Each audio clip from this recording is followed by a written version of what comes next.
Magandang gabi mga kapuso. Ako po ang inyong Kuya Kim na magbibigay sa inyo ng trivia sa likod ng mga trending na balita. Pag sinabing kanal, ang matik natin naiisip kung hindi barado, marumi. Pero sa isang kanal sa Sarangani, ang dumadaloy daw na tubig, crystal clear. At ang makikita rito, hindi basura, kundi mga isda. Anong hiwaga kaya ang bumabalot sa tinaguriang ngayong Enchanted Canal?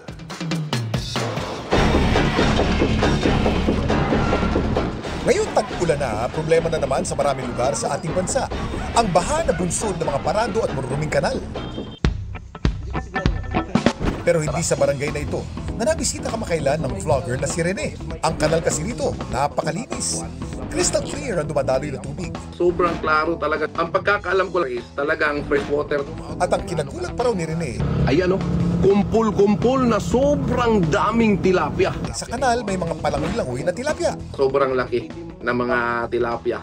Zoom out po kung gaano kalaki yung mga tilapia rito. Ayan o. Ang binansagan ngayong Enchanted Canal, matatagpuan dito sa bayan ng Kiamba sa Sarangani. Nasa labas lang ng tahanan ni Ricardo. Kwento ni Ricardo, marumi raw noon ang kanal.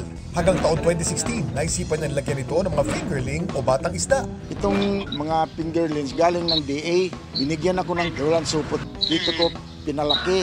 Ang isda lumaki, tag-in kilos. Yung binigyan ko na, ilalagay ko ng isda, palaging lininis namin araw-araw. Parang kasanayan na lang maglinis. Hanggang sa kasabay raw ng paglaki at pagdami ng mga tilapia. Ang siya ring unti-unting paglinaw ng tubig sa kanal. Talagang masaya. Marami pumunta kung iba-ibang lugar, magpunta dito.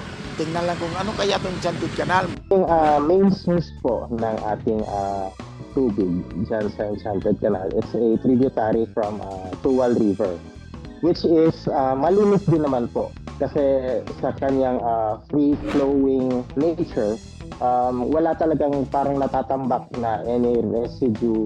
Malaki po yung pasasalamat talaga namin sa pamilya for maintaining yung kalinisan sa Enchanted Canal. And ang lokal na pamahalaan naman po ng Kiamba is actively involved sa conservation din. Kailangan nating i-enforce yung ating continued information and education campaign patungkol sa kahalagahan po ng pagprotekta ng ating natural na likas na yaman. Ang mga tilapia, hindi lang laman ng Enchanted Canal sa Kiamba, pero rin itong matatagpuan sa mga palaisdaan at mga palengke. May ideya ba kayo kung saan galing ang mga isdang ito?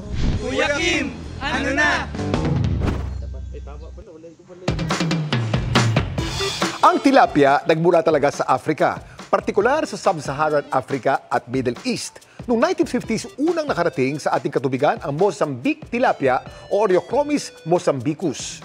Dala ito ng BFAR galing Thailand. Noong 1978 naman, mas lumago ang tilapia culture sa bansa nang ipakilala ang isang hybrid species, ang red tilapia mula naman sa Singapore. Samantala, para malaman ang trivia sa likod ng viral na balita, post o comment lang, #Kuya Kim, ano na? Laging tandaan, importante ang may alam. Ako po si Kuya Kim at sagot ko kayo 24 oras.